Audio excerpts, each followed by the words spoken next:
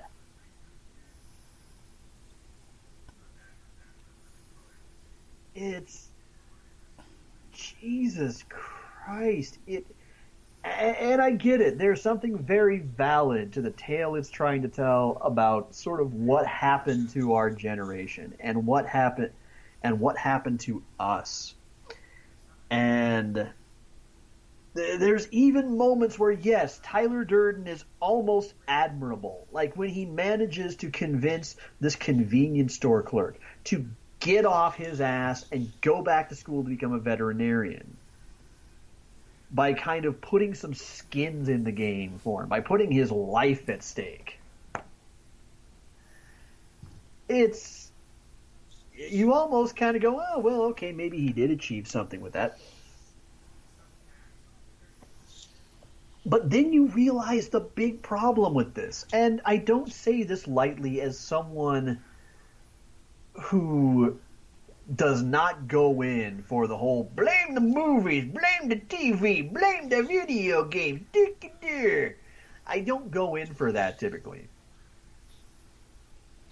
But then you watch this and you realize how many fucking assholes who were about my age and coming into their 20s when this was at its most popular kind of revered this and Boondock Saints on roughly the same level, and you kind of got the impression hearing them talk about them that they took them a little bit too seriously.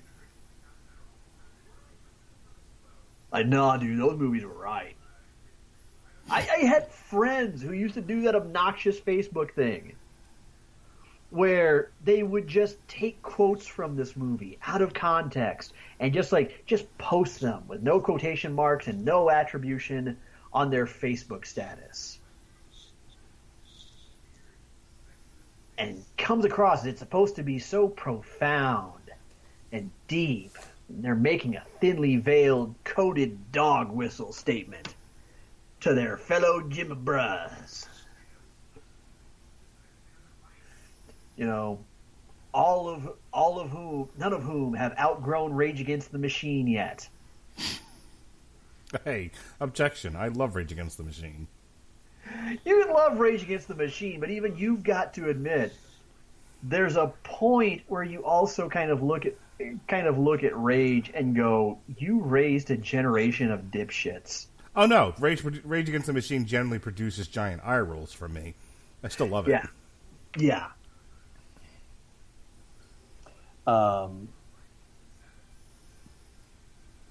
But that's kind of what we ended up with, and I hate to indict what is otherwise great film craft for existing. But the fact is, I don't think the movie quite made it obvious enough what it was trying to warn the world about. Because you're absolutely right. It was the canary in the coal mine. But the problem is, for all intents and purposes, while the canary was over here gasping and dying and panicking and probably trying to warn us, hey, toxic danger! We are all over here just kind of, we are Homer Simpson going meow meow meow meow meow meow meow meow meow meow meow meow meow meow meow meow.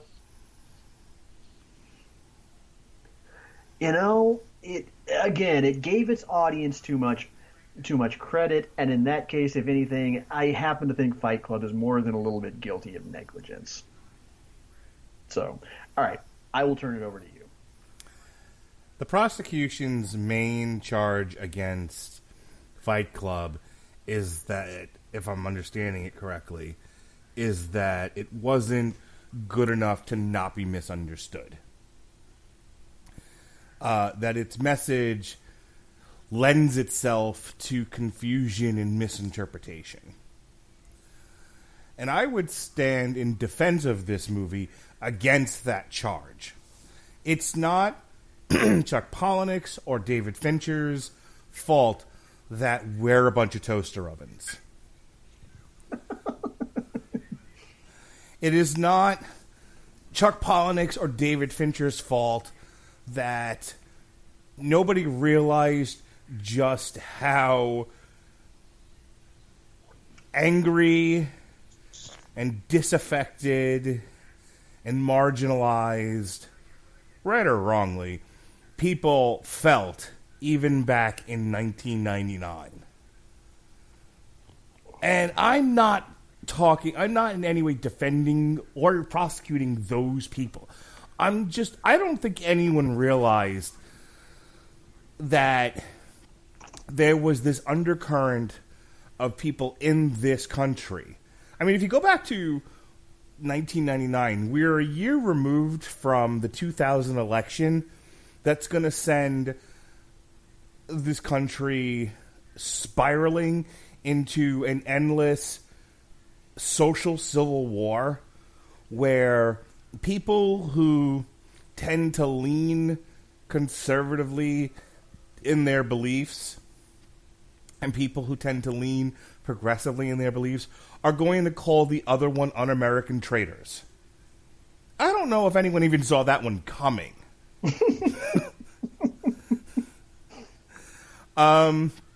So you'll have to forgive the artist involved in thinking that in a country of filled with liberal arts colleges and free education, that the general moving-going audience aren't half retards, and and will be able to follow the bouncing ball as it goes from here's a character who's clearly a car salesman, clearly just oozing. I'm doing the gold dust motions as I do this. Oozing, dripping with slimy charisma, that he's offering up devilish, Faustian nuggets of nihilistic philosophy. And the conscience of the movie is saying, this is a bridge too far. This is a bridge too far. That's downright wrong. This is utterly unacceptable. Holy shit. I don't even know how I got to be a part of this, and I am ashamed of myself. Nobody saw the audience ignoring that guy who spends almost the entire movie saying all of those things and focusing on the devil. That's not the movie's fault. There is clearly a 3-act structure in this movie. There is clearly adversarial tension within the dialogue, because as the prosecutor correctly pointed out, yes, you have these sort of childish gumball machine philosophical nuggets being bandied about hither and thither from scene to scene. But if you listen to Ed Norton's counter dialogue, he's in most direct opposition to that. Even in scenes where he's not in opposition, he's almost disconnected from what Tyler's saying. Tyler is saying, burn the world down, and he's going, have you seen this article about I'm Jack's cancer-riddled colon? He's... This is a story, and I think people missed all of this, but this is a story about somebody who... And it goes right back to the initial premise, which is he can't sleep. He has insomnia. If you start to read into the movie and dig a little bit, and that might be hard for some people, I understand. So follow me, Star Wars fans. You have to think a little bit.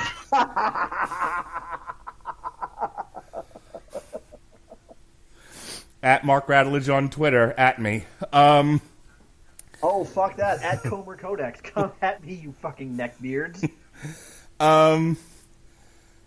You have to understand that this is a character who, at his most base level, is struggling to connect to the world around him. This is a character who followed all of the steps, did all the things he was supposed to do. He got an education, he got a job, he got a place to live. He set himself up socially, but he feels alone. These are the things that he talks about in this movie. The line about, the one thing you can put a circle around in this movie that I think that should have resonated the most, but utterly gets either passed over or utterly misunderstood, is the scene where they're talking about they are a nation of men raised by women, and when he says, I don't think another woman is the answer, what he's trying to say in that conversation is that these are people who are, in how they were raised and what they were led to believe, they get to the point that they're supposed to get to, and they still don't feel connected to society. There's something missing.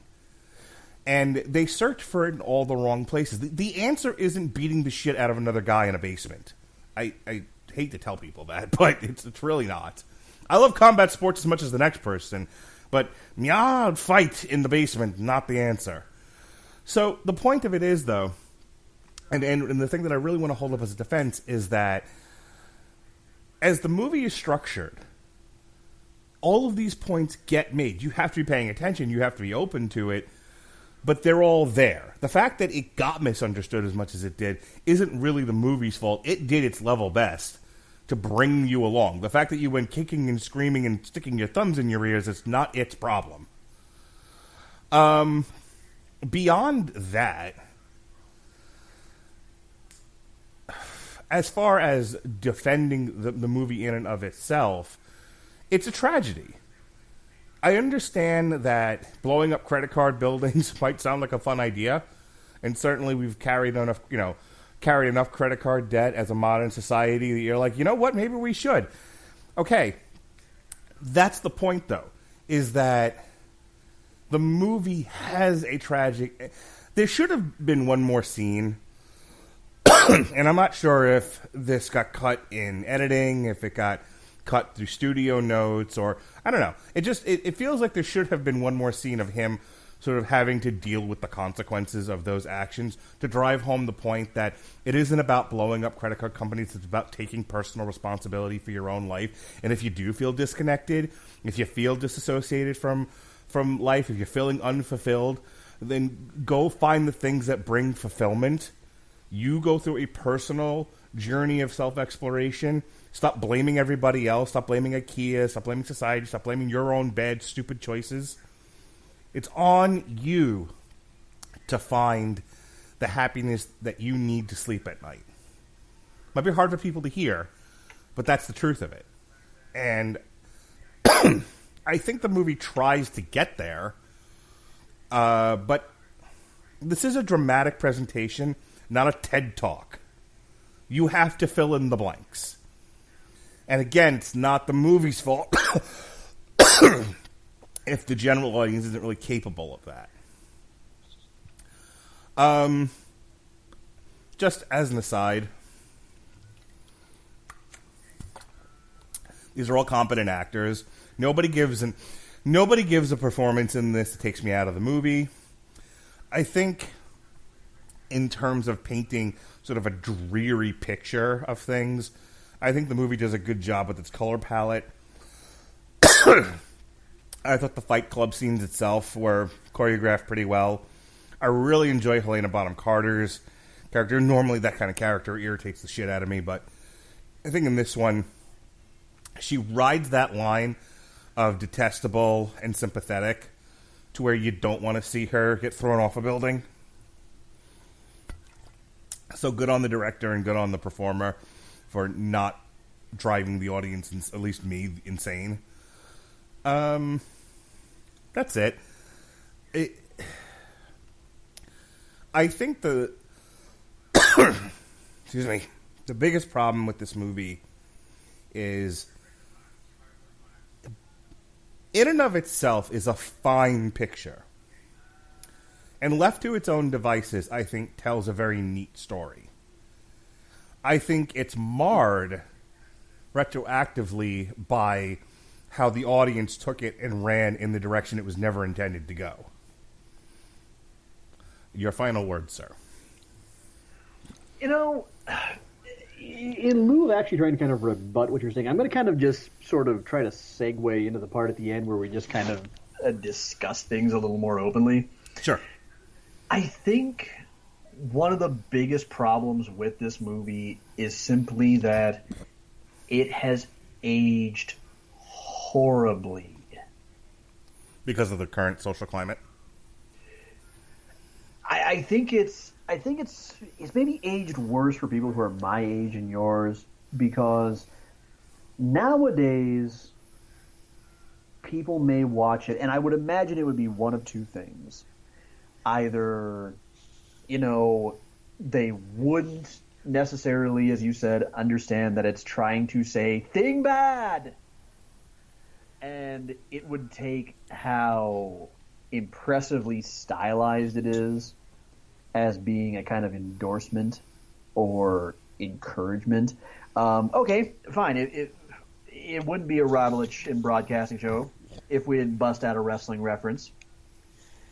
It's like how you'll sometimes see WWE crap out some lazy, controversial heel character that mainstream media will resoundingly shit upon, and you'll feel almost like you have to get out sock puppets to explain to these supposedly intelligent, insightful, intuitive people that it's a bad guy. It's a bad guy. You're not... No, the idea is not for people to root for them. Yeah, this comes They're up supposed to be disliked. As a matter of fact, thank you for giving us exactly what we wanted. Yeah, that comes up a lot on Damn You Hollywood, where we feel like some critics just think movies should be devoid of tension and antagonists. No. Again, I mean, like they're supposed to be TED Talks. It's the kind of thing where I think that would probably be the way some people would take it, and you would then have to explain, no, we have to acknowledge that this evil in the world exists if we're to understand how to deal with it. You have to acknowledge that it's there. It's for the same reason why when you put out a multi-disc set of classic Looney Tunes, you don't cut out the racist ones. You don't pretend that these things didn't happen, because that's insulting to the people who suffered from them. You tell it like it is. Whereas on the other hand, that's one way it would be viewed, and others would probably take it and view it as, well, shit, yeah, this is a good point. This is actually how we got to where we are right now. But in that sense, again, it's very much a product of its time. And when I say it doesn't age well, again, it's back to the high fidelity thing. From about when I was in high school up to about my late 20s, up until about the time when my relationship with Alexis ended, I looked upon that as being pretty much, for fuck knows what reason, and I don't say this with any modicum of pride whatsoever, almost like an instruction manual. like this was a suggestion. This is what being a cool adult male was supposed to be like. I want to apologize to everybody that I summarily annoyed the piss out of for more than 10 years with my bullshit. Well, okay, it was kind of the same thing with Fight Club. I hadn't really kind of let the realities of it sink in, and now that I'm older and a little more realistic and I'm looking at it a little bit more, I look at it and I say, God, you are not a masterpiece. Far from it. You are misunderstood in the worst possible way. That's You're why not. You're not. It's like you're not a bad movie that people just didn't get at the time. No, you're actually a good cautionary tale. Yeah, Completely went the other way with.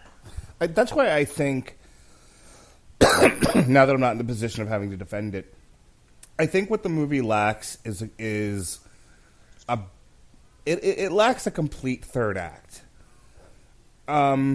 It resolves the split personality issue stupidly, but you know, there's a lot I'm willing to forgive a movie for. You can hear me talk about that on our review of Rise of Skywalker. There's a lot of things I'm willing to say. Well, within the context of what this movie is supposed to be, Hobbs and Shaw, I'm willing to forgive. I'm willing to forgive utterly ridiculous, fantastical elements. On the other hand, it doesn't resolve the idea of, and I think this is where the movie kind of falls on its face. If someone says, "Come on, people aren't as dumb as you're making them out to be," I think you have to put some of the blame on the film. here's where the blame, I think, squarely fits, in that the movie at the end, because the movie ends the way that it does, which he succeeds in blowing up the buildings and he's just sitting there watching, there really needed to be driven home the idea that what he did was a bad thing. Mm-hmm. And I think you can convince people that blowing up buildings and being sort of a deconstructionist in your view, in your worldview, is good if there's no consequences for what he's done. Exactly. You absolutely nailed it. Is the total lack of consequence. You can't look at it and say, well, but he murdered Tyler. That's not a consequence. Right. You've slain your imaginary friend. Boo fucking who?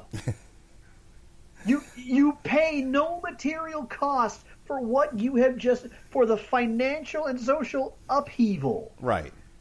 You have just inflicted, and that's the thing, nobody actually stops Project Mayhem. It goes off without a hitch. And in fact, it's played off with this extremely peaceful and almost serene moment where they're playing the Pixies at the end, right? They're playing "Where Is My Mind?" Holding hand and they're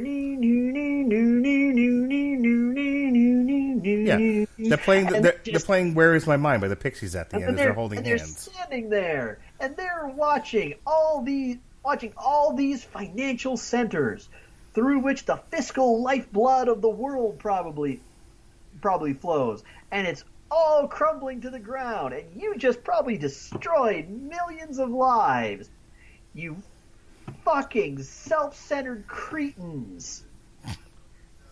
And nobody pays a price for it. Right.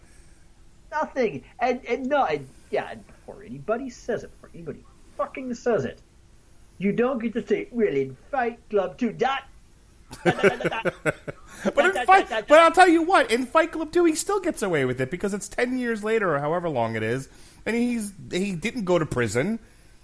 He's been taking meds to do away with Tyler, and he's married to Marla, and they have a kid. It isn't 10 years later, and he's finishing off his sentence in Oz. Yeah. You know? And I think that is the major flaw of the movie, because let me get this out now, because if I do an entire podcast on this movie and I don't explain why I wanted to throw my dick at it, I'm going to feel bad about myself. So, even before I got into the mental health field, and this isn't going to be, this isn't going to be my TED talk on how schizophrenia and dissociative personality work, because nobody wants to fucking hear it. I will tell you it doesn't work the way it does in Fight Club, but that is entirely fictional. Oh, no. But putting that aside for just a second, the expectation is that you're willing to believe the conceit that these are the same guy, and that all of this stuff that he had projected himself as Tyler doing, he actually did, except that some of it is physically impossible. And even if I go, if you're willing to accept certain things in fantasy and science fiction, you should be willing to accept that even though it's physically impossible, you still, buy into the twist, the M. Night Shyamalan twist that they're the same guy. Okay, but even still, the fact that he's so able to fool Marla till the very end of the movie, and there's too much. There's too much in what he's able to do, and the amount of time he's fighting with himself. That, especially as when the Project Mayhem stuff started, now there's too much of annoyance. When it's just him and Tyler, I'm willing to buy a lot of this. I'm willing to buy he doesn't sleep, and that he's and that when he's Tyler, he's actually just working night jobs, and okay, I'm willing to buy a lot of that stuff, and because there's nobody there to call him out on it, he can live in that delusion. Okay, I'm with you so far. When he starts having a perpetual audience around him, and no one ever calls him out on it, no one ever catches him. it should have, because the movie has a lot to deal with, it should have been given away a lot sooner, but it can't, because then you don't have a movie. You don't have a third act. Yeah. May I interject something real quick? Sure. A little note of personal experience here. And help me out here, because I'm not a mental health professional, but I'm just kind of going off what little I know. It seems like what they're kind of portraying here is DID. Yes. Yes, dissociative identity disorder.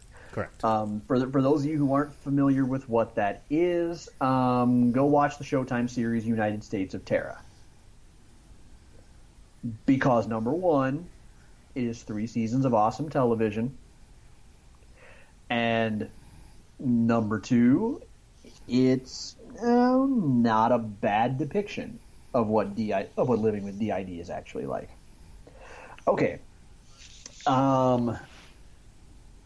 Something that I usually don't talk about very much, because it's, a part of my life that I kind of try to keep still a little bit private, no matter how many curtains I've kind of peeled back over the years on this show. One of the things over the years that I have used, it's an actual psychotherapy method that I kind of taught myself, not knowing that it was an actual thing at the time, is something called internal family system. It's one in which you kind of compartmentalize your personality a little bit into these kind of, identifiable, kind of dedicated parts that serve one or two specific purposes. You acknowledge that, and you're able to almost kind of communicate with them on a certain level to better understand yourself. I kind of have a thing like that I practice, where I can kind of sort of dial into those specific parts that I've compartmentalized. In part because I have terrible anxiety, nasty depression, and moments when my thoughts are going a million miles per hour, telling me a million different things, and I kind of can't zero in on one. Okay. Those times when I kind of zero in, I kind of give one part the wheel because I need to be really focused on one particular task, it doesn't work the way it happens in Fight Club. I'm fully aware of everything that is happening. I am completely lucid. I am not another person. It flat out does not work like this. I mean, it would be almost borderline insulting if it weren't for the fact that what they're trying to get across is so fantastic that you couldn't take it seriously in the first place.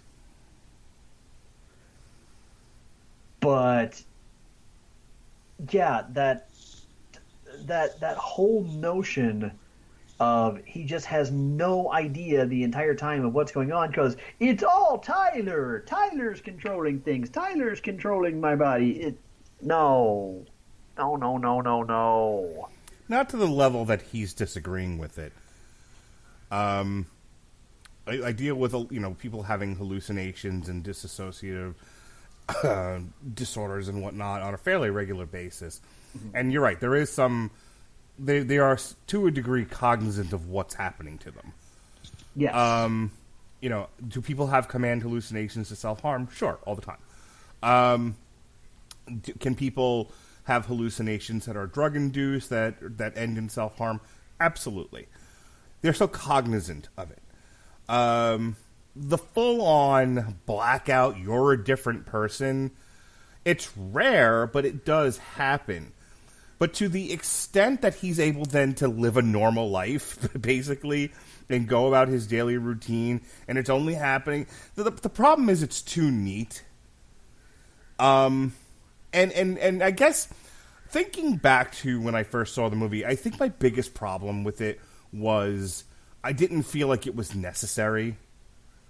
Like, if the story you're telling is you have the devil saying, society and the social contract is all BS and we should all just be fucking animals living in caves. Cool. Okay. And then the other guy going, hey, I just didn't think maybe owning a coffee table was a great idea. You know, and so they fight. I think I had bought into the movie up to that point, and I saw sort of this yin and yang philosophy kind of having at one another, and that was enough. That was enough. And having not read the book, I didn't know that was coming, and so it's like, I think I can put it into words this way. You had me with the central conflict of the movie between these two warring philosophies.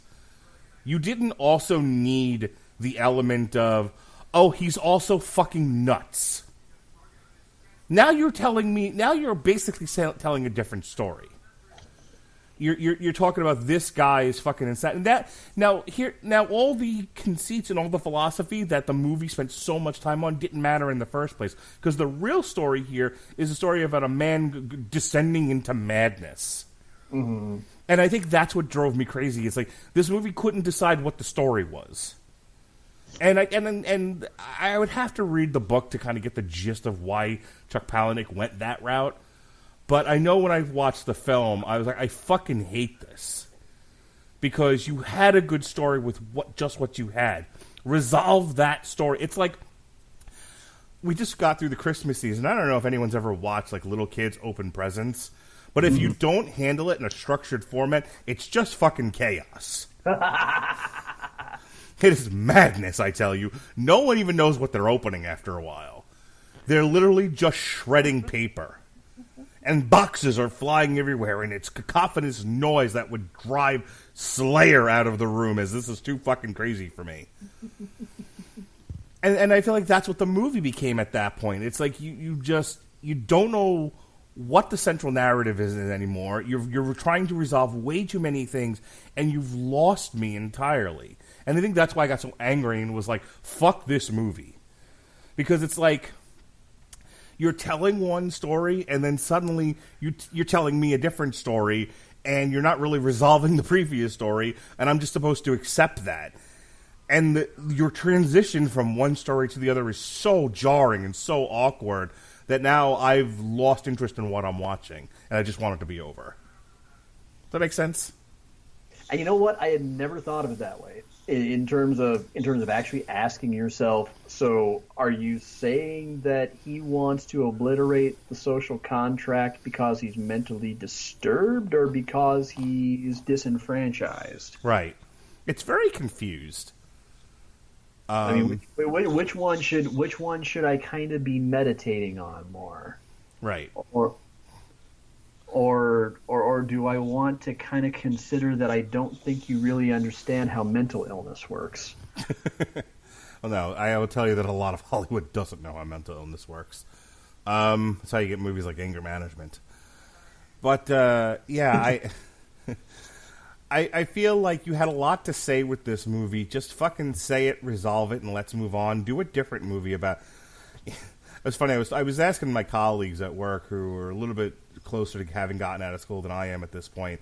And I was like, hey, remember Fight Club? They're like, yeah. I'm like dissociative identity disorder doesn't really work that way, right? From what I remember. And they're like, no, it doesn't. That movie's terrible.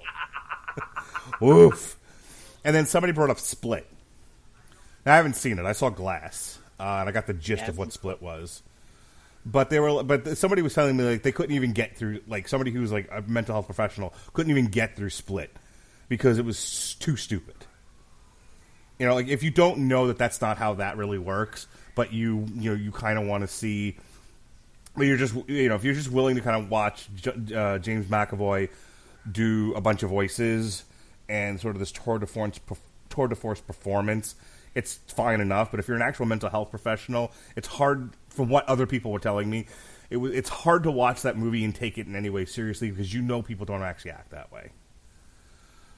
Which again, why it's not a meditation on mental illness as such. It was a horror movie, but yeah, I just sort of wrap up this discussion. I don't know why. And now that I'm saying this out loud, I really want to look into this. I don't know why Chuck Palahniuk felt the need to muddy up the narrative with he's also a nutter. But it does, I think, undercut what he was trying to get across in both the book and the movie. Yeah, I think Pollock knew kind of what he was trying to say, and again, he meant well, and I'm stretching a little bit in indicting the movie for not kind of giving its audience too much credit. But at the same time, when you really do sit down and think about it, it botches everything in such an egregious way that it really starts to feel like wasted potential. Yeah, I think there's a good movie. There's a great Fight Club is a good movie. It doesn't stick the landing, I think is how I want to say this. But I think there was a great movie in there that just got strangled in the crib because both Polinick and David Fincher got too cute with the narrative. Yeah, I mean, I think we've said what pretty much needs to be said about it. Just when you watch it, appreciate it as kind of the big, splashy feast for the eyes and ears that it is. I mean, respect the performances, but acknowledge that this movie, and I would even dare say probably not the novel, are probably neither remotely as intelligent as they think they are. And for the love of God, after this, let's not talk about Fight Club. Yes, the best rule about Fight Club is in 2020, let's not talk about Fight Club. let's we don't talk about American Beauty either, and there's a good reason for that too. And more to the point, let us never discuss The Shortcut again. Oh, bless you for busting out one of my favorite Simpsons references. Yeah, I only said it like 6 times on the Rise of Skywalker review. Throw it on a t-shirt, Mindy. All right. So that's our on trial for the month of January. But if you're like, hey, I enjoyed being called a toaster oven, when are you guys getting back together again? Well, we're going to do a special presentation of Long Road to Ruin because Bad Boys 3, otherwise known as Bad Boys for Life, comes out on the 17th. We're going to do a Damn You Hollywood for it on the 21st. And so in honor of that, I thought, since I couldn't decide which one we should do an on trial for, I said, fuck it, let's do them both, and we'll dust off Long Road to Ruin again. So we've got that coming up on January 23rd. And then in February, we will do an on trial for the 1998 epic masterpiece, Lost in Space.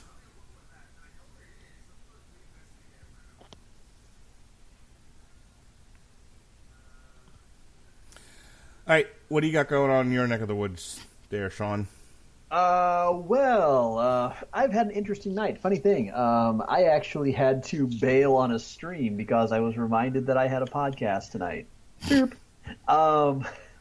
My initial plan was that I was going to go and jump right back in at twitch.tv/ComerCodex, ComerCodex, to go and finish up my competitive Overwatch placements now that I am actively looking for a team and need to kind of throw my training into overdrive. But now that I have heard that Tupe Fiasco decided to bomb the fuck out of an Iranian military leader, I'm seeing advice urging people to possibly maybe go fill their gas tanks up before the markets open in the morning, and I'm kind of thinking about it. But in any case, as it stands right now, it's about 10:30 p.m. Central Time. I'll be probably back online in about an hour and a half. But generally speaking, since I now realize this is recorded, I am live streaming from 6 to 9 p.m. Central Time, usually Tuesday through Thursday at the aforementioned twitch.tv/ComerCodex. However, I stream from 8 to 11 p.m. Central Time on Friday night and from 5 to 9 p.m. on Saturday night over at twitch.tv/Hunters of Artemis, the esports guild of which I am an extremely proud member. To keep better track of all my online streaming exploits, please follow me on Twitter at Comer Codex. All right, court is now in recess. We will see you soon on the next, I said, Long Road to Ruin for Bad Boys. For Sean Comer, I'm Mark Radulich. Be well, be safe, and behave.